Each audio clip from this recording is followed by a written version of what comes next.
Welcome to Silicon Valley Business, a show highlighting the innovation and heart of Silicon Valley. I am your host, Oscar Garcia, and today's show is focused on giving back and supporting your community. I have three amazing individuals with me this evening. They are making a difference in their community and leading their organizations in their giving efforts. I'd like to welcome Sid Espinosa, who's Director of Corporate Philanthropy at Microsoft, Kenia Vega, co-founder of DBS Foundation, and also co-founder of GoVoluntr, Young Han. Welcome, you guys. I'm really excited to have you here. Thank you. Great to be here. Thank you so much. So, Sid, why don't I start with you? Tell us about what Microsoft does and what you do specifically in terms of corporate philanthropy and initiatives. Sure. And happy to be here, and great to have this conversation. I think this is exactly the kind of thing that Mountain View and our broader community should be talking about. How companies can get engaged in the social problems that exist in all of our communities and in this region. At Microsoft, and we have about 2,500 employees here in Mountain View, we have programs that are strategic philanthropy, programs for our employees to engage in the community, and programs to match their donations to the community. So I'll start there. Every employee at Microsoft gets $15,000 a year in an account to match their donations to nonprofit organizations, whatever organization that might be. If they're out volunteering, we will pay that organization $17 an hour for that engagement. And we have strategic philanthropy programs. We're working in particular with youth and engaging youth through technology and addressing community needs. In all of these areas, the common theme is that we want to empower people to get out there, recognize what's going on in their community, and work together to solve those problems. So we work with nonprofit organizations and schools all across this region to try to make that happen. Oh, that's amazing. Great. Well, thank you. Kenia, tell us about DBS Foundation. I'm really excited to be here, Oscar. Thank you for having me. I really love the word that Sid used, empowering, and DBS wants to empower a lot of single parents. I myself was a teen parent, and I struggled to get my bachelor's degree. It took me 10 years. And to look back on my experience, that's what DBS wants to target: the underserved single parents who want to get their education. They want to better themselves and be a great example for their daughter or son. And DBS focus on mentoring, giving out scholarships, and counseling. And I think that truly will make a difference for a single parent to really, achieve that dream and be a great example for their daughter or son. Wonderful. Thank you. Young, GoVoluntr. Thanks for having me, Oscar. GoVoluntr is an online platform for volunteerism. We call it an online platform for do-gooders. And what we basically do is help volunteers find volunteer opportunities with just a click of a button. And as they volunteer and do more good in the world, they level up and they start earning points. And with those points, they can in turn redeem products and services from participating businesses in the local community, supporting volunteerism efforts in our greater community. Right. Well, I want to, what motivated you, Young, to start GoVoluntr? Sure. One of the biggest things that was motivational for starting GoVoluntr was just my passion and desire for volunteering. I loved volunteering. And I did it really because it was just very, very fun for me. I learned a lot about different communities, different aspects of things that I didn't know about. I also met a lot of new people, and I just continually learned new skills, and that was incredible for me. But I realized that some of the systems used to find volunteer opportunities were getting a little bit antiquated, and it was getting harder and harder to find volunteer opportunities. And I kind of related back to a very popular Friends episode where they try to go and volunteer at the soup kitchen and they get denied. And they can't believe that they get denied to volunteer. And that actually does happen. And trying to use technology to bridge the gap between the times where people want to actually give back and making it easier to transition into a volunteer role that not only is doable, but also that fits their needs and criteria is better. Great. Kenia, you kind of touched a little bit on your reason, your background, but if you can share more about why you started DBS Foundation, and also what does DBS stand for as well? Really, DBS, it's really my experience, my life. I became pregnant at 17 years old, and I remember when I received the news, a lot of a lot of acquaintances would say, you know, you're just another Latina statistics becoming pregnant, and I realized that that stereotype was really hurtful. But then again, I really wanted that education, especially now that you know, I was going to raise a son, and I wanted to give him that example. And DBS really started my whole experience. I struggled a lot. I went through domestic abuse, and I was lost. I couldn't really pass classes. I really didn't know the education system. And it wasn't until I went to a community college that a teacher just grabbed onto me and mentored me. And I realized, like, wow, what a difference it is when someone just believes in you, takes you on, that you can really achieve that. And it took me 5 years to graduate from De Anza College, and I was very fortunate for a single parent. For me, I actually didn't even dream that Santa Clara University was in my backyard. I ended up transferring to Santa Clara University. But through the whole journey of it, it made me realize that once I had achieved that bachelor's degree, I realized that I was going to be a great example for my son to also, you know, fight for his education. And I realized that there was a lot of Kenyans out there underserved. They don't know what the education system requires, financial aid, scholarships, and I want to give it all back. Mm-hmm. You know, I want everything that I had, all that help. I want to be able to empower so many women out there and say, if I was able to do this, you can also do it with DBS Foundation. Wow. And to answer your question, DBS stands for Dream, Believe, Succeed. You really got to have a dream, you know, and you got to have someone believing in yourself. If not, if you don't believe in yourself, you got to have that person believe in you, or then you become very successful. I think that combination just, you can really soar in and do anything. That's a great name, and certainly kind of a progression there of succeeding. So, and you have an amazing story, Kenia. Thank you.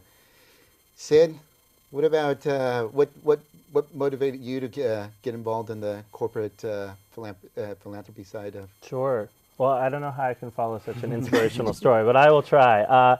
You know, and it really harkens back to parents, and it's hearing you talk about your son and the model that you want to set for him. My mom just returned from 3 years in the Peace Corps, working in Honduras and in the Dominican Republic, and now has moved to Ghana and is working with kids who are who have been rescued from trafficking situations. And my father had come from Mexico right before I was born, from very humble beginnings, and became very successful in the tech world, and always was focused on giving back to the community and helping those most in need. And I think they instilled in both my sister and myself a strong belief that happiness can come through service, but more importantly, that there is an obligation in this country to think about yourself as a member of a community, and that you contribute. In whatever that means for you, you leave this place better than you found it. And so I've been very lucky to have a string of amazing experiences and jobs. And they've all sort of been focused on that service and giving back and having an impact. And I think one of the areas where in this region in particular there's a lot of conversation is the role of corporations in a community and in giving back, and the role that they can play in philanthropy, both in the work that they can do directly with nonprofit organizations, but also working with their employees to think about those issues. There are, frankly, as Microsoft, as an example, has made acquisitions of companies, there are some people within our company that have become very wealthy, and we have worked with them to start foundations and to think about their own philanthropy. I think that type of ethic and culture is something that's really important to us as a company. It's something that I believe in, and when they came to me and said, you know, we'd like you to build these programs and make them even stronger, that's a dream job, because I think that the ripple effect that can have as in terms of the impact in the community over the years can be significant. And so, and it's proven true. It's proven true. It's been a great opportunity. Yeah, no, absolutely, indeed. What type of, or how can a nonprofit benefit or get noticed by Microsoft? Well, I think what's key is to recognize that most of the large multinational corporations have giving directives. They have programs that they're running and they're trying to accomplish something in particular. So if a nonprofit aligns with those priorities, it makes sense to try to figure out what those are. Most of that information is online now, so people can find out what that is and go to those companies that are sponsoring that type of work. There's also the engagement of the employees, like I talked about, and Young has been a real leader in getting us to think about new models for engaging employees in work that needs to be done volunteerism-wise in the community. A lot of time, someone will get involved through volunteerism and then become a donor, maybe join the board, get involved in a leadership way with the organization. There's a bunch of different ways that companies and nonprofit organizations can partner. And so exploring those, depending on the company and depending on the nonprofit, might look a little bit different. But there are lots of opportunities, and the long-term impact can be significant for both organizations. So it just starts with those conversations to figure out what the priorities are and see where there are matches. Where there are matches, good. Young, so millennials. Yeah. How does a corporation and also even a nonprofit engage millennials so that they can volunteer? Yeah, it's a great question. I think I get asked that quite a bit. It's probably because I look so young. I hope. I don't know. Well, maybe it's your first name too. Maybe it's my first name, yeah. I would say that there's a lot of these issues coming with attracting the next generation of volunteers, and that question does come up quite a bit. And I think one of the main issues is that we're starting to do a lot more requiring of volunteerism to our high school students, as well as even if you want to get into colleges these days, it's almost like a mandatory requirement to list out your volunteer service just to apply. And I mean, I don't know what you were like in high school, but when someone told you to do something in high school, like the first instinct is not to do it. And I think it's actually decreasing the level of volunteerism in the next generation of volunteers. But what I would like to propose, and I think the best way to do it, is actually speak their language, treat it like it's a business, and adapt the model to the customer. And if the customer is looking for online social gaming or gamification theories or networking with friends or all these things that they're used to, let's give it to them. And that's honestly one of the basis of where we came with GoVoluntr, is that idea of attracting the next generation of do-gooders. We're happy with the do-gooders that are doing good already. Let's see if we can attract the next generation and get them engaged. Excellent. Yeah. Good. Now, Kenia, you are working and also with your foundation as a founder. How do you find time to do both? And also, what would you say to a professional who wants to get involved, but maybe they have a family as well and they can't figure out how they can find the time? I think when you really find the passion that you wanted to help others, I mean, in community college, I found, I always saw it in my mother and my grandmother. She's giving, we would go to Nicaragua every year, my mother and I, and we would take, a lot of clothes to her and just supplies. And then the next day we would go visit friends, and the things that we took to my grandma, they had it. And it's like, Grandma, we brought it for you. Why does the neighbor have what we bought you? And so I think when you find that passion, and again, I saw it in my mother and my grandmother, it really feels so good when you give, when you help others. And I found that passion in community college when I was helping out undocumented students and mentoring students, where they really wanted that education, and it felt so good just to help them out, to guide them. And I realized I live for others, to help them find their dream. And to answer your question, when you find that passion and that feeling, I can't explain, you find balance. I work, and my son is now 17 years old, and I take him with me. Jorge, we gotta give back. It really feels good to be able to even just tell someone, you know what, I believe that you can do this. His friends, I'm always telling his friends, I'm always asking them, how you doing in school? And I would say, I believe that you can do it, because sometimes their parents are so busy, they're caught up with work and everything, that sometimes we forget to say, I believe in you. I really think that you can do this. So I really think that when you find that passion, you're able to, to be able to balance everything. And my advice for, a lot of working professionals, just find something that you're really good at and go give it. Give of your time. And you'll experience what I feel, that feeling of just giving it. St. Francis Assisi said that when you give that you receive. And I feel very enriched when I help a lot of people. Good. No, absolutely. Well, thank you. Sid, so lately in the news, we've been hearing a lot about income inequality. Here in Silicon Valley, we weathered the economic downturn much better, probably best than other regions in the country. And seems like the IPO market, or mergers, acquisitions, are really hot. And there's a lot of wealth that's being created. But at the same time, and in fact, I read a recent article that you wrote on VentureBeat that the poverty rate here in Silicon Valley is 18%. What do you say to those that say that corporations aren't doing enough? And then on the other side, where people say, well, no, we actually are doing our share of giving back to the community. What do you say to it? Well, there's no easy answer. There's not a panacea here that's suddenly going to fix this problem. I think the first thing to realize is we have to have this conversation as a community. The gap in wealth is increasing at an astonishing rate. You have incredibly wealthy people here. Palo Alto, where I served as mayor, we've got a dozen billionaires, but lots of people now with hundreds of millions of dollars. And right next door in the community of East Palo Alto, we have one of the most struggling communities in this region. And they're really just a mile apart.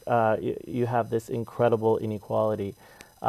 The role that nonprofit organizations play in that companies play, that schools, government, how we all work together to solve some of the systemic problems related to poverty is something that we need to have conversations about, and roles that are there. I don't think that anybody wants to stop the balance of democracy and capitalism that we have. There's incredible innovation and entrepreneurship in this region, and that is fantastic. It's creating jobs. It's keeping the economy strong within this region. But we have to make sure that there aren't huge swaths of our population left behind.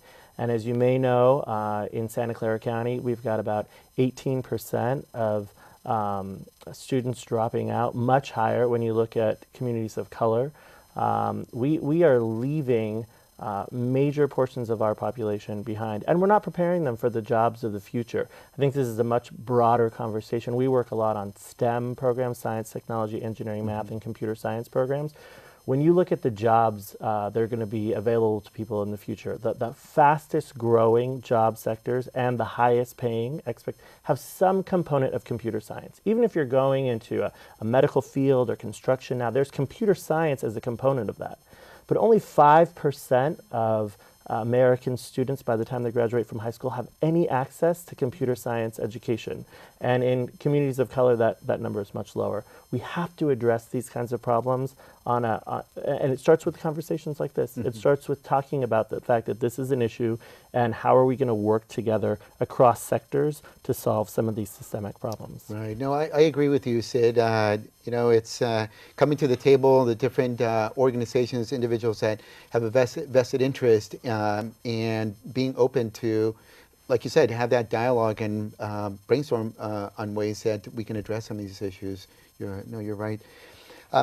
Kenia, kind of a little different question for you is that, like Sid mentioned, the statistics for dropouts or not going to college is much higher for Latinos and other minority students. What is your take on when someone says, well, they're just not trying hard enough. If they just tried a little harder, they would succeed. What do you say to that? it really gets me mad. I gotta say that. I mean, when they're not trying hard enough, because they're not. I don't think as a society we're really looking deep into the problem. Again, I humbly say so. I'm a perfect example because I really wanted my education, my bachelor's degree, and I was really trying. But it really, with the minority is parents have 2 or 3 jobs, and they can't really see, you know, what their children are doing. But I really think it has to do with a lot of mentoring and having these different programs. But for some reason, the programs are there, but minorities are not finding these programs. They're not visible to them. And so we need a lot of, I believe so much in the power of mentorship. And I think a lot of the minorities need that counseling because you really don't know what's going on in their house. Sometimes we hide ourselves. It's really, it's really hard for me to say, but I went through domestic abuse, and a lot of minorities go through a lot of problems with domestic abuse and other things that sometimes that really just brings you down, and you want to really try hard, and it's not until someone just really opens up and says, this is the services that are there, scholarships, and this program is doing mentorship and minorities that struggle with math. I really think that's in my community, I see a lot of that. And so if we can get these programs to be more visible and just people to have that passion to be mentors, and I think there will be a lot of change for the minorities. Right. Good. Well said. Young, what's one of the maybe the coolest or funnest volunteer projects that you've sourced or found volunteers for? Oh, wow. Gosh, that's really easy. I mean, it's really hard, I should say. I've been a bartender. I've done live tweeting for some of my favorite tech founders. What else have I done volunteering? I've done some really fun stuff. Recently I met Joe Montana and his wife volunteering. That was really fun. You can do a lot of fun things volunteering is the point. I mean, the list goes on, and I was just telling this whole story with somebody about how we have this really weird stigma with volunteering as a society, like where it's a lot of like, we kind of think of it as a soup kitchen thing where you go in and you basically feed the homeless, and there's nothing wrong with that. We definitely need to do more of that as well too, but there are also tons of ways that you can do skill-based volunteering. And more and more nonprofits actually need those skill-based volunteer work much more than they need the actual typical volunteer work that we're used to thinking about. And I've done some really fun stuff volunteering. Yeah, so I encourage people to get out there and explore and find creative ways to give back and get experiences they never would have had in their normal lives. Right. Sid, let's 50 years from now, who knows, you may or may not be, it's still at Microsoft, but what are 3 words that you would like your legacy to be remembered for? Sure. Maybe leadership, impact, and community. I think that when you have the opportunity to lead and bring people together to work on problems in the community, one should take those opportunities and lead if they can. I think that the impact that we can have with the opportunities we've been given is fantastic and proven again and again, and if I can have that impact, I want to. And I'm just a big believer in cross-sector, working together, community building, having conversations about how to move issues forward. And so, yeah, I think leadership, impact, community. Very powerful. Yeah.